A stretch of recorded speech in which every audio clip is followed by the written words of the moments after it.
The Blood Countess was a noblewoman and the most prolific female murderer in known history. Within her castle walls lay mutilated, dead, and dying girls, but this is only the beginning of her story. I'm Paul on behalf of Graveyard Shift. This is the story of the Blood Countess. Now, Countess Elizabeth Bathory was born in 1560 to one of the most powerful families in Hungary, who actually ruled over Transylvania. She married at 15 to a very powerful man who gifted her a castle on her wedding day. Now, ironically, while her husband was at war, one of her roles included providing medical care for the Hungarian and Slovak people, and on several instances, she intervened on behalf of destitute women, including a woman whose daughter was raped and kidnapped. Now, in 1604, her husband died, leaving her alone in her castle, while rumors spread through the kingdom of her bloodlust. Her first victims were young daughters of local peasants who she lured to her castle on the promise of well-paid work as maid servants.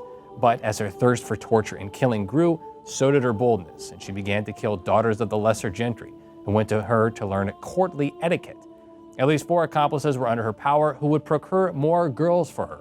All 5 of her castles became pits of hell for her demonic desires. Her most frequent methods of killing were beating, burning or mutilation of hands, biting the flesh off of faces, arms, and other body parts, even freezing and starving to death. One estimate cites as many as 650 girls could have been killed by her.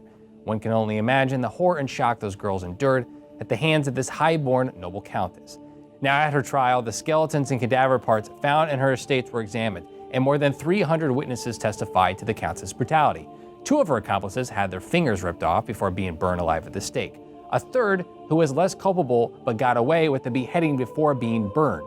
The 4th was sentenced to life imprisonment. Bathory was spared execution as the king did not want to negatively affect the aristocracy.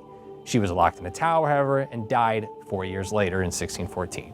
I'm Paul, and this is the story of one of the most brutal murderers in human history.